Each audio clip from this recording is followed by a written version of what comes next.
Morning students.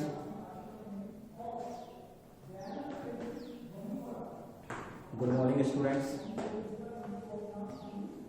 आज का जो हमारा टॉपिक है वो आप सभी को पता है। अभी हमने रिसेंटली कुछ अभिक्रियाएं पढ़ी थी लास्ट वीडियो में। तो आज का हमारा टॉपिक है जो लास्ट वीडियो में चल रहा था, फॉर्मेशन मेथड हो या प्रिपरेशन मेथड हो,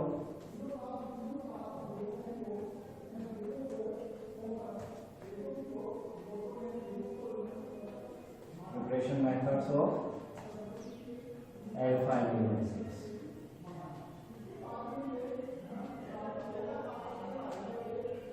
ये हमारा टॉपिक चल रहा था। Okay students, preparation method of alpha amino acids ये हमारा टॉपिक चल रहा था। ऑर्गेनिक केमिस्ट्री का ये टॉपिक है।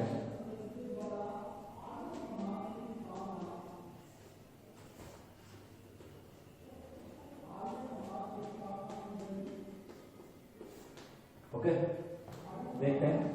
हमने कुछ मेथड्स कर लिए थे, प्रिपरेशन मेथड्स लास्ट वीडियो में। बहुत कौन कौन से एक बार रिपीट कर देता हूँ, रिकॉर्ड कर देता हूँ। अल्फा हैलोजनीकृत अम्लों के या अल्फा हैलोजनीकृत एसिड जो होते हैं, अल्फा हैलोजनीकृत अम्लों के एमिनीकरण द्वारा हमने अल्फा एमिनो अम्लों की प्राप्ति की थी। यानी अल्फा क्लोरो या अल्फा ब्रोमो अम्लों को जब लंबे समय तक अमोनिया के साथ पश्चवाहित करते हैं तो पश्चवाहित किए जाने पर किसकी प्राप्ति हो जाती है? अल्फा एमिनो एसिड्स की प्राप्ति होती है। सेकेंड मेथड की हम बात करें, सेकेंड मेथड हमने लिया था गैब्रियल थैलेमाइड संश्लेषण। गैब्रियल थैलेमाइड संश्लेषण में पोटेशियम थैलेमाइड की हमने क्रिया करवाई थी अल्फा हैलोजनीकृत एस्टर के साथ में, और उसके संगठित उत्पाद की फिर पहले क्षारों के साथ और फिर उसको अम्लों के साथ अपघटित करवाया गया, और अपघटित करवाने के पश्चात फिर गर्म किया गया। 1 मोल CO2 अणु निकल गए और प्रोडक्ट आपको प्राप्त हो गया था अल्फा एमिनो एसिड। फिर हमने मेलोनिक एस्टर्स का लिया था कि मेलोनिक एस्टर के साथ क्रिया करवाई, जो कि पर्किन अभिक्रिया का एक्सटेंडेड रूप होता है। उसके अंदर हम मेलोनिक एस्टर की क्रिया किससे करवाते हैं? तो सबसे पहले मेलोनिक एस्टर की प्रबल क्षार सोडियम हाइड्रोक्साइड की प्रेजेंस में क्रिया करवाते हैं। तो सोडियम डाइएथिल सोडियम मेलोनेट बनते हैं, लवण बनते हैं। फिर उसके बाद में या हम कह सकते हैं डाइएथिल मेलोनेट सोडियम लवण बनते हैं। फिर उसकी हमने क्रिया करवाई थी आगे एल्किल हैलाइड से क्रिया करवा करके हमने डाइएथिल एल्किल मेलोनेट्स का निर्माण किया था। और फिर उसके बाद में हमने उसकी क्रिया करवाई थी, उसको पहले क्षारों से जल अपघटित करवाया, फिर अम्लों से जल अपघटित करवाया। ओके स्टूडेंट्स, फिर जल अपघटित करवाने के पश्चात जो बना हुआ उत्पाद था फिर उसको हमने गर्म किया। गर्म करने से 1 मोल CO2 का रिलीज हो गया, 1 मोल CO2 निष्कासित हो गई। तो उस प्रोसेस के द्वारा भी हमने कहा था कि अल्फा एमिनो एसिड्स की प्राप्ति होती है। तो वो मेलोनिक एस्टर का जो सिंथेसिस था वो भी हम करवा चुके हैं। फिर उसके अंदर भी हमने कहा था गर्म करने पर CO2 और फिर उसके अमोनिया से क्रिया करवा दी गई थी। तो वो प्रोसीजर भी हो सकता था। वहाँ पे पूरा प्रोसीजर हम देखें तो ब्रोमीन हैलोजनेटेड करना था। तो सबसे पहले हमने क्या किया था, मेलोनिक एस्टर के संश्लेषण में हमने एल्किल हैलाइड से क्रिया करवाई, फिर उसको क्षारों के साथ वो अम्लों के साथ अपघटित करवा लिया। डाइकार्बोक्सिलिक अम्ल बने, फिर बने हुए अम्लों की किससे क्रिया करवाई? उसकी क्रिया करवा दी हमने। सबसे पहले उसको गर्म किया तो 1 मोल CO2 भी निष्कासित कर सकते हैं। नहीं करो तो फिर आप डायरेक्टली वहीं पे एक स्टेप्स कर दीजिएगा, उसकी हैलोजन से क्रिया करवा दीजिएगा। तो वहाँ हैलोजनीकृत डाइकार्बोक्सिलिक अम्ल प्राप्त हो जाएंगे। फिर उसके पश्चात उसकी अमोनिया से क्रिया करवाइए और पहले उसमें प्रोसेस में आप लगा सकते हैं, CO2 भी आप निकाल सकते हैं गर्म करके। ओके स्टूडेंट्स, तो हमने मेलोनिक एस्टर से सिंथेसिस कर लिया था, मेलोनिक एस्टर से उसका संश्लेषण करवाया गया था। गैब्रियल थैलेमाइड संश्लेषण हो गया था हमारा, अल्फा हैलोजनीकृत अम्लों के एमिनीकरण द्वारा संश्लेषण हो गया था। एक हमने अभिक्रिया पढ़ी थी कर्टियस रीअरेंजमेंट की, कर्टियस पुनर्विन्यास हमारा हो गया था। अब नेक्स्ट जो अभिक्रिया है कौन सी चल रही है? वो चल रही है हमारी 5th नंबर की रिएक्शन चलेगी दाराक्सी संश्लेषण। इंपॉर्टेंट अभिक्रिया है स्टूडेंट्स। दाराक्सी संश्लेषण क्या होता है? देखिए स्टूडेंट्स, इसमें कुछ इंपॉर्टेंट बातें आपको ध्यान रखनी है। दाराक्सी संश्लेषण में होता है, देखो ये जो दाराक्सी संश्लेषण होता है इस मेथड में हम क्या करते हैं, जो भी एल्डिहाइड्स होते हैं उन एल्डिहाइड की क्या क्रिया करवाते हैं, उन एल्डिहाइड को साइनोएसिटिक एस्टर हम काम में लेते हैं यहाँ पे। तो इस विधि में एल्डिहाइड्स, एलिफेटिक एल्डिहाइड कोई भी हो सकता है। तो इस विधि में एलिफेटिक एल्डिहाइड या साइनोएसिटिक एस्टर के संघनन करवाया जाता है। प्राप्त संघनित उत्पाद को उसी समय अपचयित करवाकर अब फिर उसका क्या करवाया जाता है, अपचयित करवाएंगे तो किस में परिवर्तित हो जाएगा? वो एल्किल साइनोएसिटिक एस्टर में परिवर्तित हो जाएगा। प्राप्त एल्किल साइनोएसिटिक एस्टर का हम क्या करवाते हैं, उसको एजाइड में परिवर्तित करवाते हैं और तत्पश्चात जल अपघटित करवाने पर हमें अल्फा अमीनो एसिड्स की प्राप्ति होती है। यानी इस प्रोसीजर के अंदर हमें क्या क्या चीजें अपनानी होती है, जो एल्डिहाइड थे, एल्डिहाइड की साइनो एसिटिक एस्टर से क्रिया करवाते हैं। एक शॉर्टली मैं एक रफली डायग्राम बता रहा हूँ आपको। तो इसमें सबसे पहले इस विधि में इस विधि में एल्डिहाइड्स की साइनो एसिटिक एस्टर से क्रिया करवाते हैं और प्राप्त कंडेंस्ड जो प्रोडक्ट होता है, कंडेंस्ड जो प्रोडक्ट होता है उस प्रोडक्ट की फिर किससे क्रिया करवाते हैं, उसका अपचयन करवाते हैं। अपचयन देखो उत्प्रेरक की प्रेजेंस में हो सकता है, तो पैलेडियम या निकल, पैलेडियम या प्लेटिनम की उपस्थिति में हाइड्रोजनीकरण द्वारा उत्प्रेरक की अपचयन करवा देंगे तो प्राप्त जो अपचयित उत्पाद होगा या इंटरमीडिएट या मध्यवर्ती उत्पाद जो भी प्राप्त होगा, फिर उसका स्टेप्स बढ़ा देंगे। उसकी स्थिति में एक तो पहले अपचयित करवा दें और फिर उसको क्या करवा दें, जल अपघटित करवा दें। तो जल अपघटित करवाने पर किसकी प्राप्ति हो जाएगी, alpha amino acid. Okay students, repeat कर रहा हूँ, ग्राफ की संश्लेषण क्या किया जाता है कि इस विधि में या हम बात करें अल्फा अमीनो अम्लों के निर्माण की इस विधि के अंदर एल्डिहाइडों की क्रिया, एल्डिहाइडों को सबसे पहले साइनो एसिटिक एस्टर के साथ संघनित होने दिया जाता है। प्राप्त जो संघनित उत्पाद होता है उसका उसी समय या उसी माध्यम में, कंडीशन ध्यान रखिएगा, उसी समय उसी माध्यम में उसे उत्प्रेरक की अपचयन द्वारा अपचयित करवाया जाता है। उसके उत्प्रेरक की अपचयन से प्राप्त अपचयित उत्पाद को फिर किससे क्रिया करवाई जाती है, सेकेंडरी स्टेप में लगा देंगे एजाइड्स में, ठीक है। फिर उसकी सेकेंडरी स्टेप में किससे क्रिया करवाई जाएगी, हाइड्रोजन से क्रिया करवाई जाएगी, एजाइड्स बनाए जाएंगे एंड देन फिर उसका अम्लीय जल अपघटन भी करवाया जाएगा, ठीक है। तो उसकी सबसे पहले उत्प्रेरक की अपचयन करवाया जाता है, प्राप्त अपचयित उत्पाद को हाइड्रोजन के साथ अभिकृत करवा करके किसमें, एजाइड्स में परिवर्तित करवाया जाता है और एजाइड्स को बाद में फिर तत्पश्चात अभिक्रियाओं के प्रक्रम के द्वारा जल अपघटित करवाकर अल्फा अमीनो एसिड्स में परिवर्तित किया जाता है। ये प्रोसीजर क्या कहलाता है, ये कहलाता है दाराक्स की संश्लेषण। इस प्रोसीजर को हमने किया, अब इसको पूरा देख लेते हैं और फिर रिपीट कर देता हूँ। दाराक्स की संश्लेषण, अल्फा अमीनो एसिड्स के निर्माण की वह विधि जिसमें एल्डिहाइड व साइनो एसिटिक एस्टर के संघनित उत्पाद को उसी समय अपचयित करवाकर एजाइड में परिवर्तित कर एवं जल अपघटित करवाकर अल्फा अमीनो अम्लों की प्राप्ति की जाती है। अब इसके लिए हम एक एग्जांपल भी देख लेते हैं। कौन सा काम लिया, डायरेक्टली एग्जांपल ले रहा हूँ, CH3 then COH।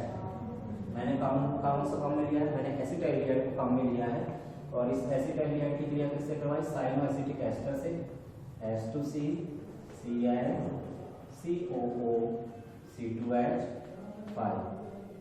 ये मैंने साइनो एसिटिक एस्टर लिया है। बेस की प्रेजेंस में क्रिया होगी, लाइक एज पिरीडीन जैसे क्षार की प्रेजेंस में, कोई भी क्षार नाम में ले सकते हैं बेस। तो जब क्षार की प्रेजेंस में एल्डिहाइड की साइनो एसिटिक एस्टर के साथ क्रिया होगी तो कंपाउंड असंतृप्त उत्पाद प्राप्त होंगे। क्या निकल गया था यहाँ से, नोवेनेचुरल संबंध पड़ रखा है।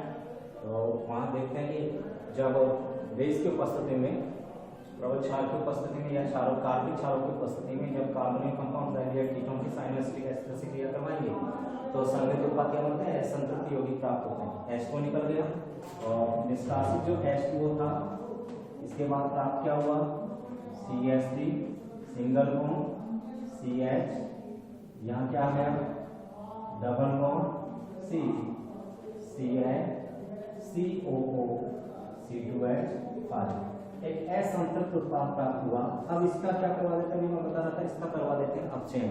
अब इसका अपचयन करवाने से देखो सोडियम एथेनॉल के द्वारा करवा सकते हैं, निकल के द्वारा करवा सकते हैं, पैलेडियम उत्प्रेरक की उपस्थिति में मैंने इसका करवा दिया हाइड्रोजनीकरण। तो इसका ये प्रोसीजर क्या होगा, ये कहलाएगा उत्प्रेरक अपचयन। रिडक्शन करवाएं तो धात्विक अपचयन इसका करवाएंगे। धात्विक अपचयन पर क्या होगा, कार्बन कार्बन द्विबंध जो असंतृप्त मल्टीपल बॉन्ड होते हैं वो अपचयित हो जाएंगे और एक असंतृप्त उत्पाद जो असंतृप्त जो क्रियाकारी अणु था वो किस में बदल जाएगा, संतृप्त उत्पाद अणु में परिवर्तित हो जाएगा।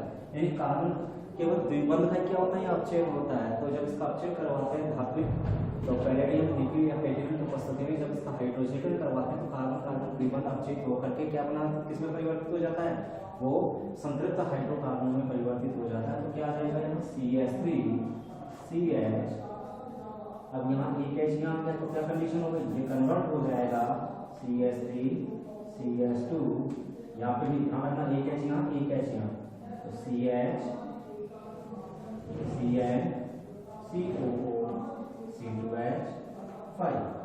ओके स्टूडेंट्स, ये स्ट्रक्चर आ जाएगी, क्या कहलाएगा, एथिल साइनो एसिटिक कंडीशन, ये हो जाएगा तो मैथिल समूह, तो मैथिल साइनो या एल्किल साइनो एसिटिक एस्टर्स बनते हैं।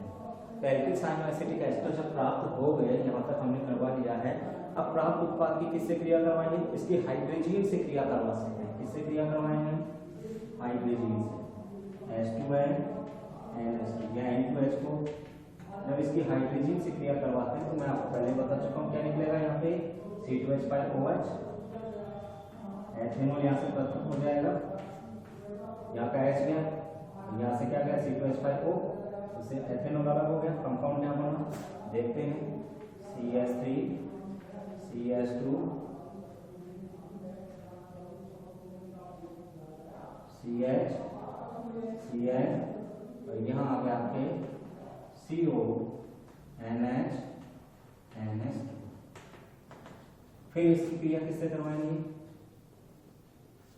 यहाँ तक का हो गया कंपाउंड, हाइड्रोजन से क्रिया करवाया, एथेनॉल निकल गया। अब इसका एजाइड्स में परिवर्तित करवाना है, तो एजाइड में परिवर्तित करवाने के लिए क्रिया किससे करवाएंगे, डायरेक्टली हो जाएगा। इसकी क्रिया करवाएंगे नाइट्रस अम्ल से, प्रोसीजर सेम चलेगा। नाइट्रस अम्ल से क्रिया करवाएंगे, जल अणु निकल गया, कंपाउंड क्या प्राप्त होगा, यहाँ प्राप्त हो जाएगा CH3 CH2 then CH CN और यहाँ हो गया एसिड एजाइड से क्रिया करवाएंगे CO N3। ये आपके क्या प्राप्त हो गए, एजाइड्स प्राप्त हो गए। अब एजाइड इंटरमीडिएट था, ये प्राप्त हो चुका है यहाँ से। ओके स्टूडेंट्स, भाई नाइट्रस अम्ल से क्रिया करवाई, तो नाइट्रस अम्ल से क्रिया करवाने पर क्या निकल गया, यहाँ पे वहां पे क्रिया करवाई थी तो वहां एथेनॉल निकला, यहाँ क्रिया करवाई नाइट्रस अम्ल से तो H2 निकल गया और ये एसिड एजाइड्स बन जाएंगे। अब ये बने हुए जो एजाइड्स थे इनको गर्म किया जाएगा। मैं दो प्रोसीजर अपना रहा हूँ। पहला प्रोसीजर को हमने गर्म करके कर्टियस रीअरेंजमेंट का किया और दूसरे प्रोसीजर में इसकी क्रिया करवाई, तो ये तो कहलाएगा आपके कर्टियस रीअरेंजमेंट।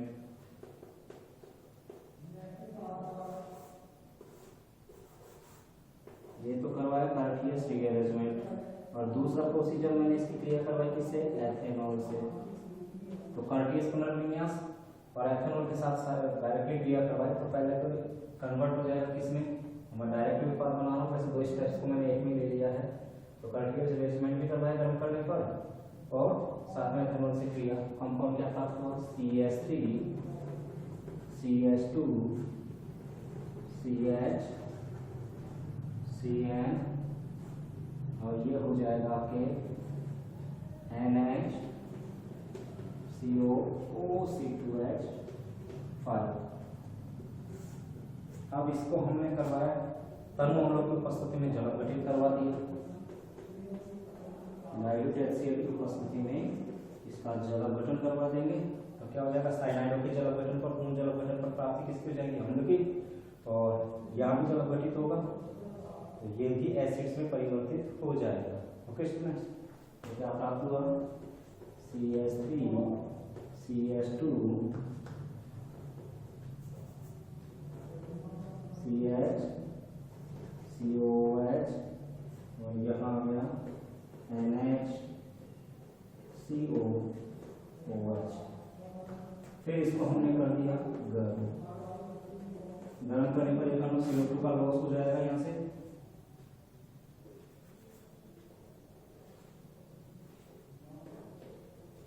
ओके स्टूडेंट्स, एक अणु CO2 निकल गई, कंपाउंड क्या बनेगा, ये बनेगा CH3 CH2 CH NH2 COOH। एक अल्फा एमिनो एसिड यहाँ प्राप्त होता है। ये संश्लेषण का प्रथम कहलाता है दाराप्स्की संश्लेषण। वैसे इसका नाम है 2 अमीनो ब्यूटेनोइक एसिड। क्या नाम है इसका, IPC name 2 amino butanoic acid, जो कि एक अल्फा अमीनो एसिड है। तो दाराप्स्की संश्लेषण के द्वारा हमने इसका निर्माण किया। कर्टियस रीअरेंजमेंट में बता चुका था, इसलिए मैंने इस स्टेप्स को हाइड किया है। ओके स्टूडेंट्स, एथेनॉल के साथ क्रिया करी, यहाँ एस्टर्स बनाए, immuno asters dilute HCl thermo block की उपस्थिति में जलविघटित करवाएंगे और प्राप्त एसिड्स को जब गर्म करेंगे तो एक CO2 का निष्कासन हो जाएगा और कंपाउंड आपको प्राप्त हो जाएगा अल्फा अमीनो एसिड। तो यह भी किया थी दाराव्स्की संश्लेषण। ओके स्टूडेंट्स, अब हम नेक्स्ट मेथड काम में लेते हैं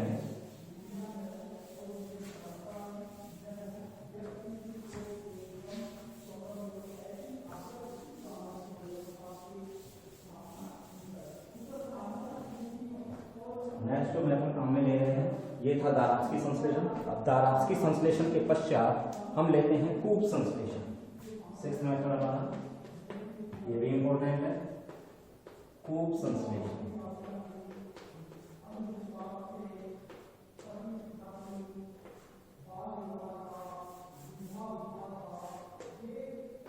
कूप संश्लेषण देखिए, कूप संश्लेषण में क्या होता है, शॉर्ट में मैं बता देता हूँ। इस मेथड में क्या होता है लिख देता हूँ। इस मेथड में अल्फा कीटोनिक अम्लों की, इस विधि में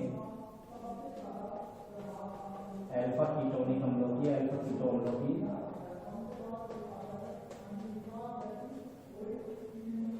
इस विधि में अल्फा कीटो अम्लों की अमोनिया के साथ क्रिया करवाई जाती है। ओके स्टूडेंट्स, अब अमोनिया के साथ क्रिया करवाई जाएगी यानी उसका अपचयन करवाया जाएगा। तो इस विधि में अल्फा कीटोनिक अम्लों को अमोनिया की उपस्थिति में, विधि में अल्फा कीटोनिक अम्ल या अल्फा कीटो एसिड को अमोनिया की उपस्थिति में अपचयित करवाने पर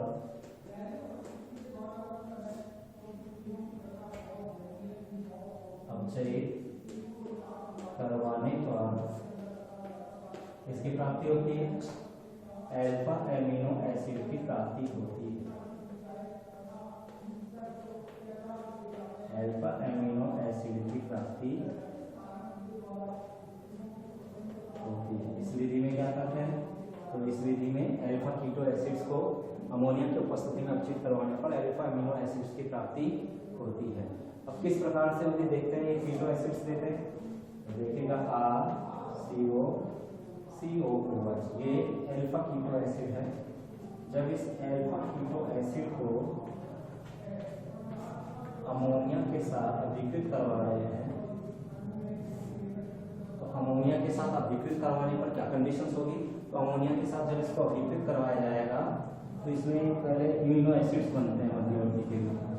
ठीक है, इस प्रकार से NH3 है, NH3 क्या करेगा यहाँ पे, NH3 NH2 माइनस, ये देखिएगा ये NH3 बन के इलेक्ट्रॉन की तरह NH2 की ओर, तो H+ प्रोटॉन कहाँ गया, कार्बन ऑक्सीजन बन के इलेक्ट्रॉन ऑक्सीजन की ओर, और नेगेटिव चार्ज ऑक्सीजन परमाणु पर क्या है, नाभिक ऑक्सीजन पर क्या आ गया, प्रोटॉन्स आ गए। ओके स्टूडेंट्स, और NH2 का अपमान NH2 नाभिक, नाइट्रोजन नाभिक स्नेह के रूप में कार्बोनिल कार्बन पर अटैक करता है। ठीक है, तो यहाँ स्ट्रक्चर्स जो आएगी वो क्या होगी, C, हाँ एक काम वो ये भी हो सकता है, एक तो ये हो सकता है, दूसरा ये प्रोसीजर ना हो, इसमें डायरेक्टली हम ये कह सकते हैं कि अल्फा कीटो एसिड था, जो अल्फा कीटो एसिड था जब NH3 के साथ क्रिया करवाएंगे तो हम देखते हैं कि देखिएगा कार्बन ऑक्सीजन, देन इसके दोनों हाइड्रोजन हमने ओपन कर लिए, ये देखिएगा क्या निकल जाएगा, जब अल्फा कीटोनिक एसिड को अमोनिया की उपस्थिति में अपचित कराते हैं तो अल्फा इम्यूनो एसिड्स की प्राप्ति होती है, लेकिन मध्यवर्ती रूप में इम्यूनो एसिड्स भी बनते हैं। तो इसका संगम होगा, कंडेंसेशन होगा, और जब अमोनिया के साथ इसका संगम होगा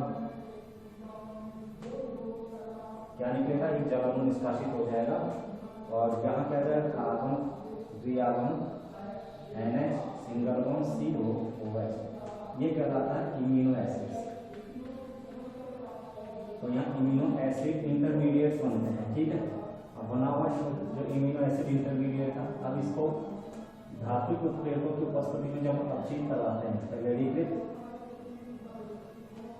जब इसको पैलेडियम उत्प्रेरक की उपस्थिति में हाइड्रोजनीकृत करवाते हैं तो इसके उत्प्रेरक के अपचयन क्या होगा, एक H यहाँ और एक H यहाँ, ये बना लेगा RCH2 NH2 and then COOH, प्राप्त हो जाएगा alpha amino acid.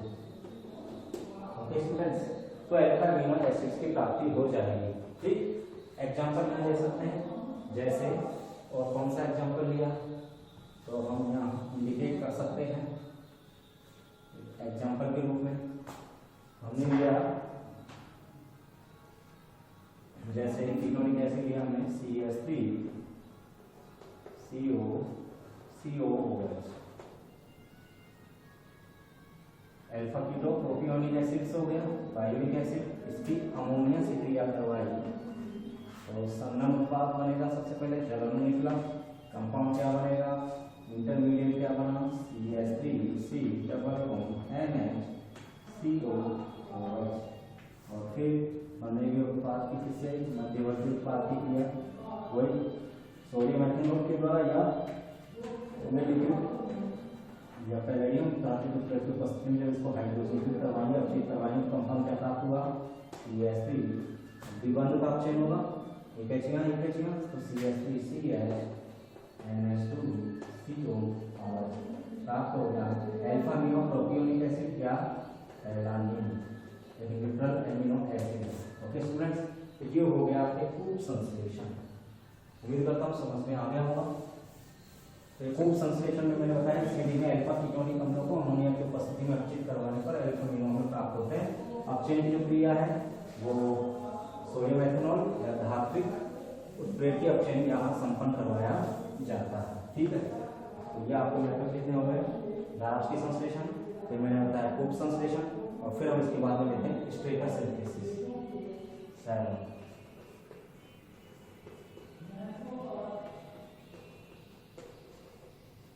Stator synthesis ये ध्यान रखना इंपॉर्टेंट है। स्टेटर सिंथेसिस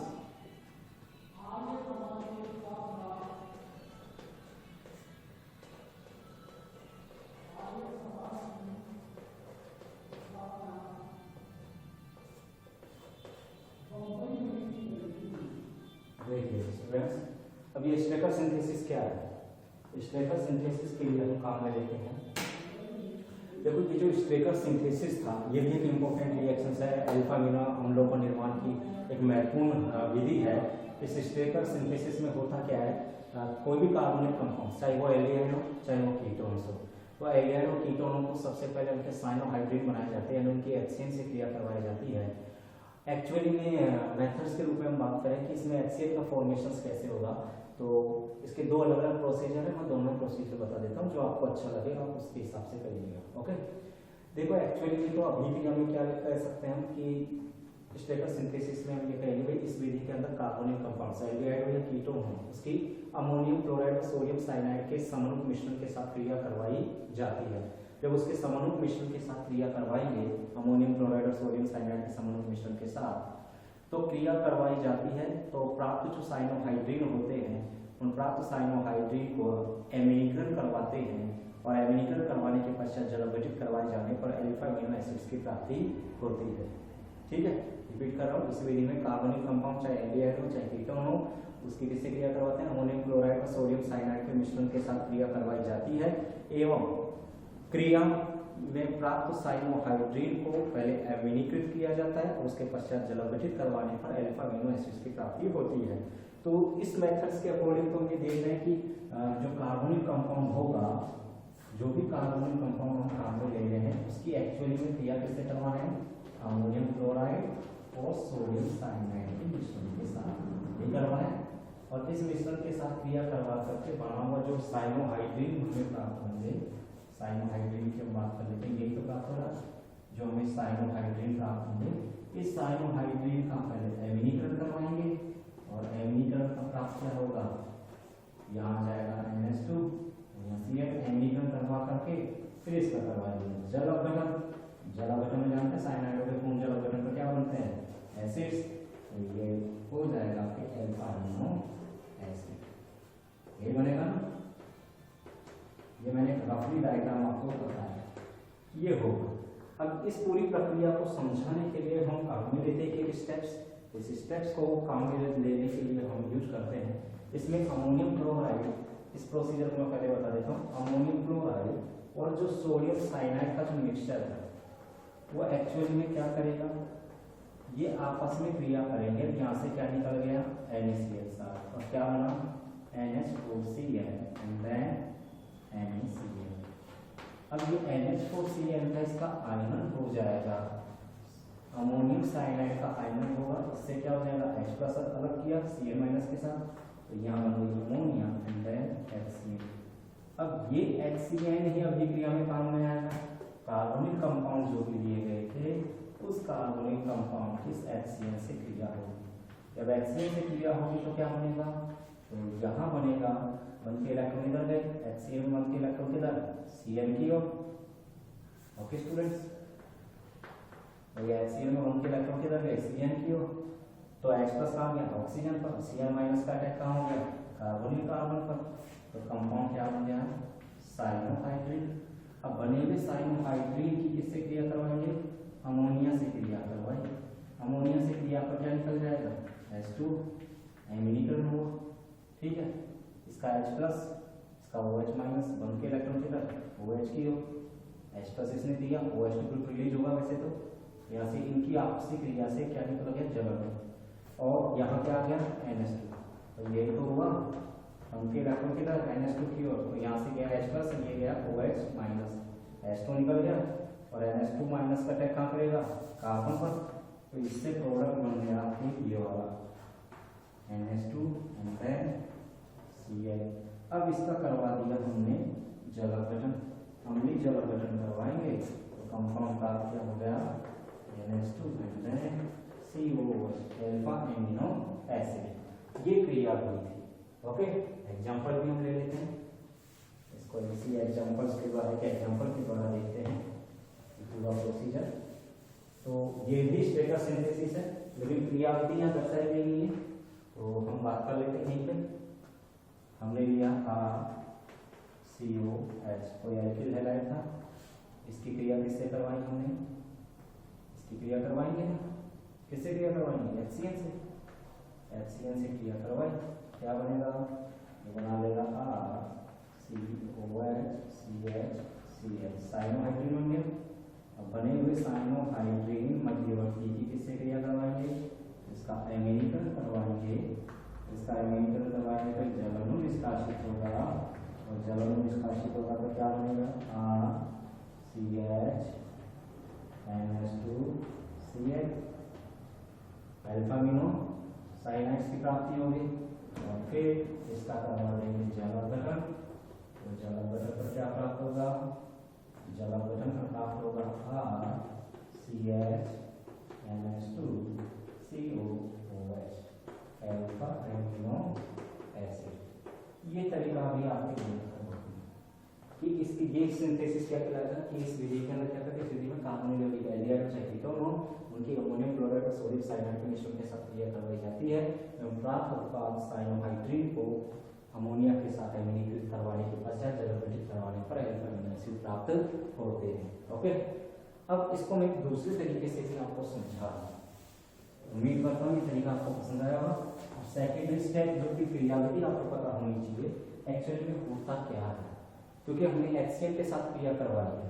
अब HCl के साथ हमने क्रिया करवा दी, HCl के साथ क्रिया करवाने पर प्रोडक्ट भी हमें प्राप्त हो रहे हैं कि क्या होगा, फिर अमोनिया से क्रिया करवा, इसका जल अपघटन करवा।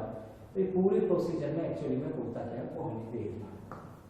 ओके स्टूडेंट्स, हमने वहाँ क्या बनाया था कि अमोनियम क्लोराइड जो था वो किससे क्रिया करवा रहा था, अमोनियम क्लोराइड की जब सोडियम साइनाइड या पोटेशियम साइनाइड से क्रिया करवाते हैं तो बन क्या रहा था वहाँ पे, वहाँ बन रहा था अमोनियम साइनाइड और साथ में क्या निकल रहा था, NaCl। अब हमें इसी को तो काम में लेना अमोनियम साइनाइड को, ये अमोनियम साइनाइड देखिएगा CH3 COH। जब इसकी एल्डिहाइड से क्रिया करवाए, कोई भी कार्बोनिल कंपाउंड्स ले सकते हैं हम। अब इसकी क्रिया करवाई, क्रिया किससे करवाई, इसकी अमोनियम साइनाइड से, NH4 प्लस Cl माइनस, तो Cl माइनस मिक्सचर में मौजूद है, साइनाइड आयनों की उपस्थिति में ये क्रिया संपन्न हो जाएगी। तो साइन क्योंकि NH4 plus then Cl minus, तो यहाँ से रिलीज क्या करेगा H प्लस प्रोटॉन, जो Cl माइनस के साथ किस रूप में निकल जाएंगे, HCl के रूप में। ओके स्टूडेंट्स, और जो NH3 था वो दो भागों में टूटेगा, HNH2 बल के इलेक्ट्रॉन इधर गए तो इस पर क्या आ गया H प्लस, और NH2 कहाँ चला गया यहाँ, तो मध्यवर्ती क्या है, यहाँ आ जाएगा CH3 CH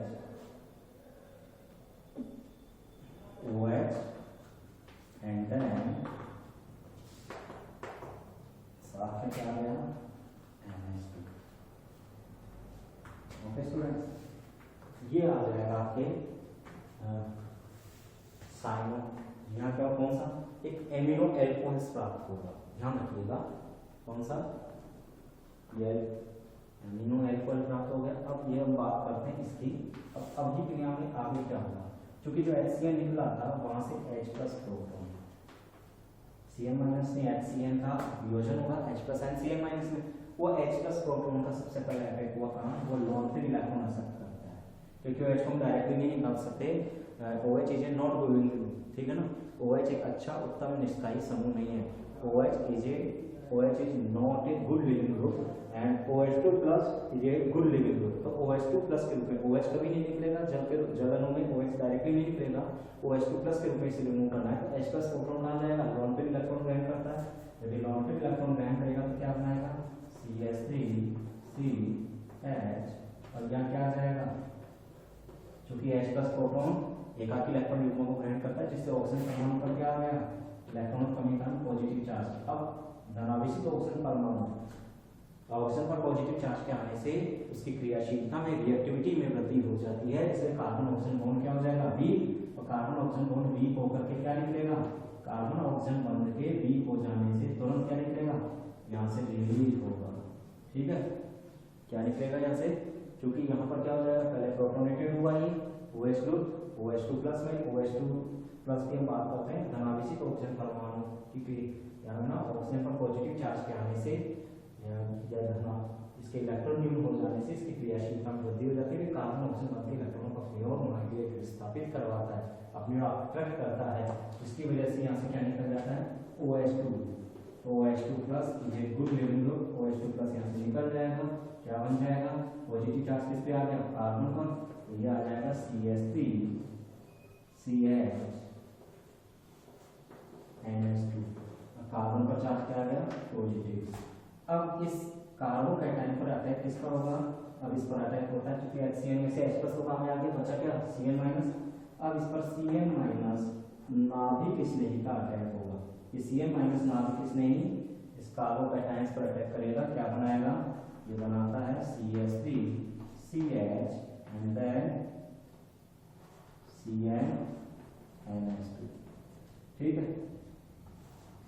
अब इसका हम करवा देते हैं फिर जल अपघटन, तनु अम्लों की प्रेजेंस में इसका क्या करवा देंगे, जल अपघटन, और तनु अम्लों की प्रेजेंस में इसका जल अपघटन करवाएंगे तो क्या बनेगा CH3CH एंड देन साइनाइडों के जल अपघटन से एसिड्स बनते हैं COH and NH2।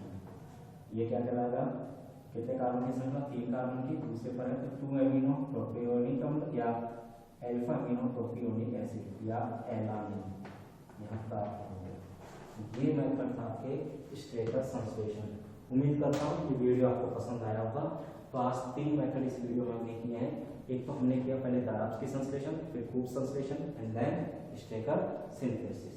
Okay students, उम्मीद करता हूँ वीडियो अच्छा होगा। वीडियो अगर आपको अच्छा लगा तो प्लीज लाइक करना ना भूलें, ज़्यादा से ज़्यादा लाइक करें। ओके स्टूडेंट्स, तो ये आपको आज एक टॉपिक हमने कंप्लीट करवाना है इसका। तो उम्मीद करता हूँ बहुत अच्छा वीडियो लगा होगा।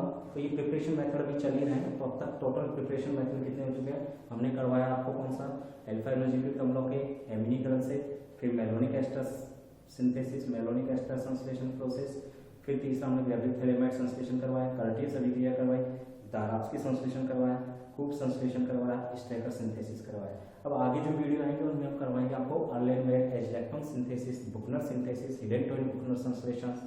ये 3-4 मेथड और बचे हुए हैं जो आपको करवाने हैं, जिससे आपका एक प्रिपरेशन मेथड कंप्लीट हो जाएगा। फिर इसके बाद हम इसकी केमिकल रिएक्शंस वगैरह करेंगे और आगे के टॉपिक भी करेंगे, ताकि आपके हाफ यूनिट या कवर हो जाएगी अमीनो एसिड्स वाले। Okay students, thank you.